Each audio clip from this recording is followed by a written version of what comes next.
Assalamualaikum warahmatullahi wabarakatuh. Apa kabar kalian hari ini? Semoga selalu dalam keadaan sehat ya. Dan tetap semangat.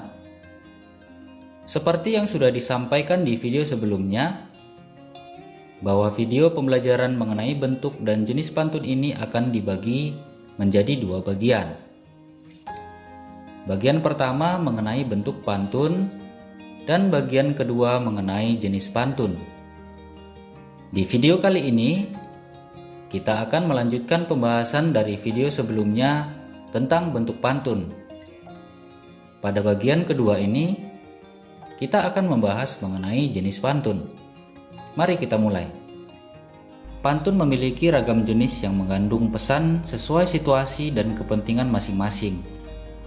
Di antaranya yaitu pantun nasihat, pantun jenaka, pantun teka-teki, pantun muda-mudi, pantun agama, pantun adat, dan pantun kiasan. Berdasarkan isinya, pantun dibagi menjadi beberapa bagian. Yang pertama adalah pantun nasihat.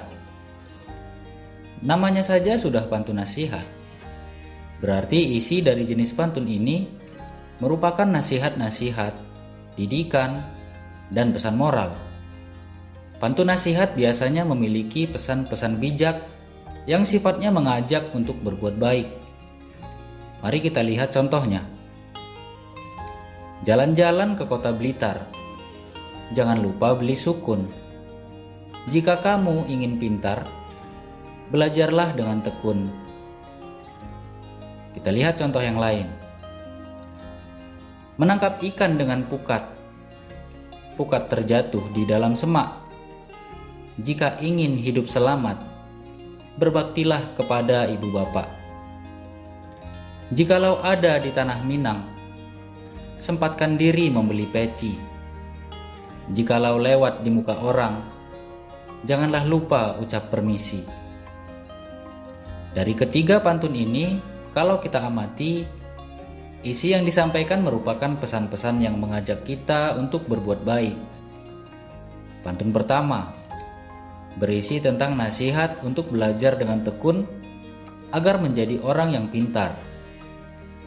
Mau pintar tapi tidak mau belajar. Ya, bagaimana mau mengisi air dalam gelas kalau kita tidak mau menuangkan air dari cerek? Kira-kira seperti itulah analoginya ya. Untuk pantun yang kedua berisi pesan-pesan moral yang dapat kita jadikan tuntunan hidup. Berbaktilah kepada orang tua, biar hidup kita selamat. Sebagai anak yang terdidik, kita hendaknya menghormati, berbakti, dan tidak melawan kepada orang tua. Ingat, buah mangga jatuh tidak jauh dari pohonnya. Kalau sekarang kita tidak berbakti kepada orang tua, kelak kalau kita punya anak, maka ya silakan sambung sendirilah kalimatnya ya. Siswa cerdas pasti paham dong. Pada pantun ketiga juga mengandung nasihat. Isi pantun ini mengingatkan kita terhadap sikap sopan santun. Pesannya memang sederhana dan mendasar, tapi hal kecil dan sesederhana inilah yang sering kita abaikan. Penyebab orang tergelincir dan terjatuh dari aspal adalah pasir yang ukurannya kecil. Sering kita sepelekan, bukanlah batu yang ukurannya besar. Kita lanjut ke jenis pantun yang kedua, yaitu pantun jenaka. Jenis pantun ini merupakan pantun yang bertujuan untuk menghibur atau sebagai hiburan. Terkadang pantun jenaka dijadikan sebagai media untuk menyindir dalam suasana keakraban, sehingga tidak ada yang merasa tersinggung. Kita lihat contohnya. Hari Minggu sudahlah siang. Setelah siang menuju petang. Ditunggu-tunggu nggak juga datang. Sekali datang, kok nagih hutang. Contoh lain, naik delman ke Malaya. Jangan lupa bawa pengukur. Siapa yang tidak tertawa? Lihat si botak ingin dicukur. Itu contoh pantun jenaka. Untuk pantun yang pertama, bisa nih dijadikan jurus jitu bagi yang doyan ngutang. Ya, hitung-hitung minta tenggat waktu dengan cara yang halus lah ya. Pantun kedua sudah terbayang jenakanya. Pesan untuk yang belum punya rambut, sebelum datang ke barbershop, ada baiknya berkaca dulu di rumah sebelum ada orang yang mengucapkan pantun ini untuk kalian. Lanjut ke jenis pantun yang ketiga, yaitu pantun teka-teki. Ciri dari pantun teka-teki ini adalah adanya kalimat tanya di baris akhir pantun. Berikut contohnya.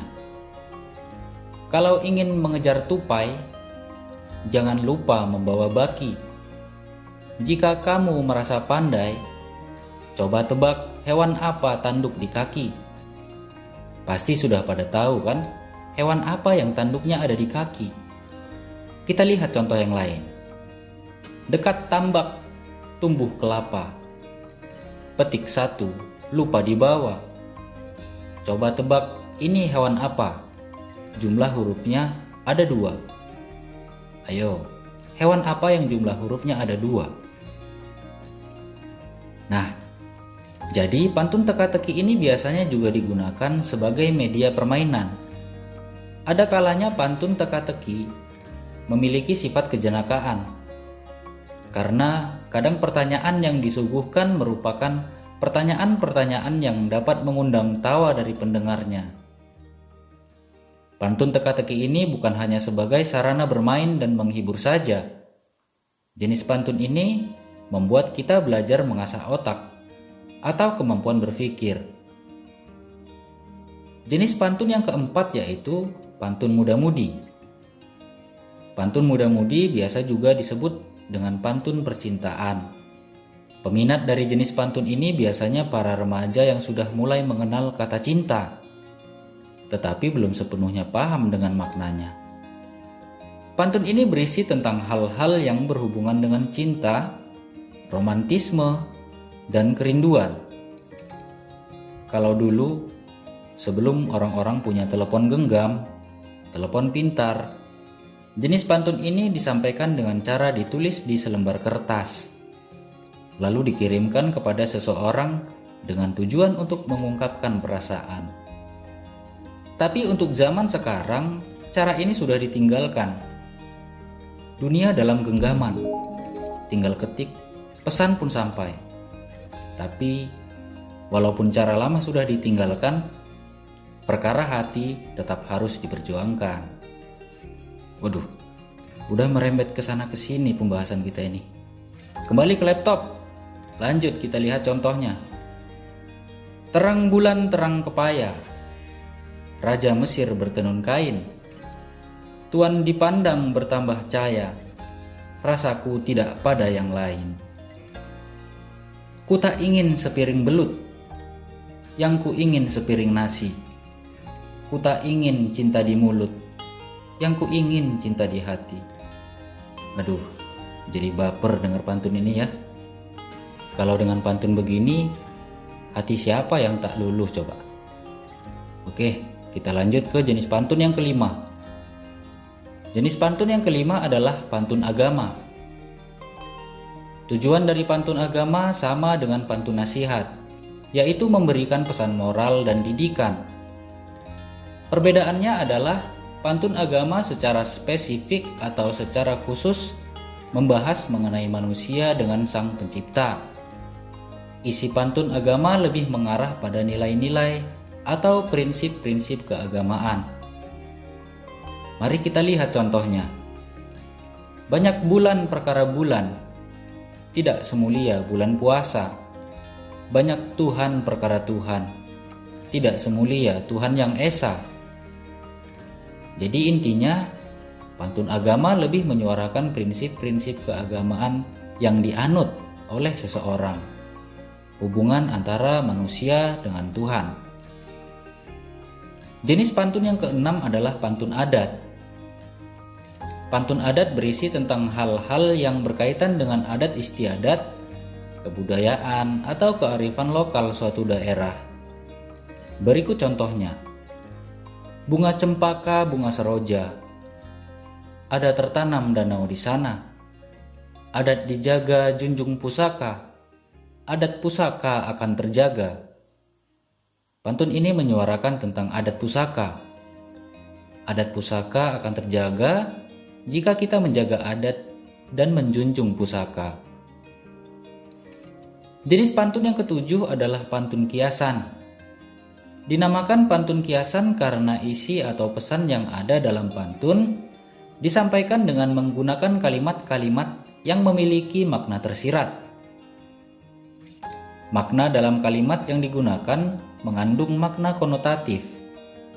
Jadi, dalam memaknainya kita harus mengungkap makna lain yang terkandung pada kata yang digunakan. Berikut contoh pantun kiasan yang sering kita dengar. Berburu ke padang datar, dapat rusa belang kaki.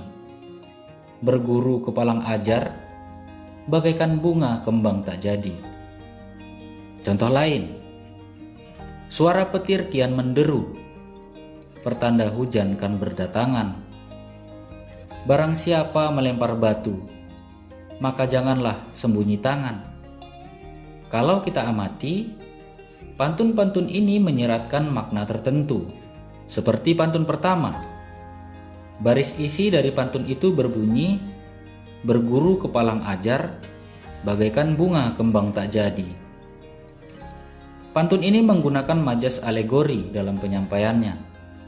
Pantun ini berisi tentang ilmu atau pelajaran yang tidak sempurna atau tuntas dipelajari, maka tidak akan berdatangan suatu manfaat atau faedah. Pada contoh pantun kedua, kita sering mendengar ungkapan lempar batu sembunyi tangan. Makna kalimat ini tidak serta-merta bermakna setelah melempar batu lalu menyembunyikan tangan. Barang siapa melempar batu, maka janganlah sembunyi tangan.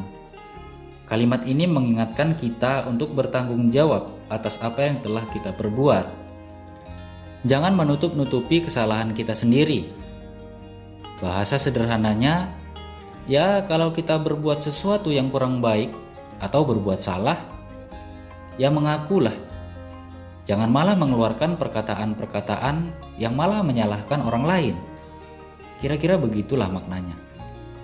Jadi dalam pantun kiasan, bahasanya lebih mengarah pada penggunaan majas-majas atau perumpamaan. Itulah penjelasan mengenai jenis-jenis pantun. Pantun digunakan untuk menyampaikan maksud atau tujuan tertentu dengan cara yang lebih halus. Nah, dalam membuat pantun, kita tidak boleh lupa dengan ciri-cirinya ya. Apa saja ciri-ciri pantun? Bagi yang belum menonton video sebelumnya, kalian bisa lihat video yang ini nih, atau cek aja linknya di deskripsi. Dengan pantun kita bisa lebih menghargai dan menghormati orang lain. Dengan pantun, kita bisa membuat hidup lebih tertuntun. Dengan pantun, kita bisa mencintai seseorang secara santun. Sekarang ini, kecanggihan teknologi membuat kita mengenyampingkan budaya bangsa. Satu di antaranya adalah tradisi berpantun. Mari kita jaga kekayaan budaya bangsa. Kalau bukan kita, siapa lagi? Ada pepatah mengatakan, bangsa yang besar adalah bangsa yang mau menghargai budayanya. Sekian untuk video kali ini. Semoga bermanfaat. Assalamualaikum warahmatullahi wabarakatuh. Sampai jumpa.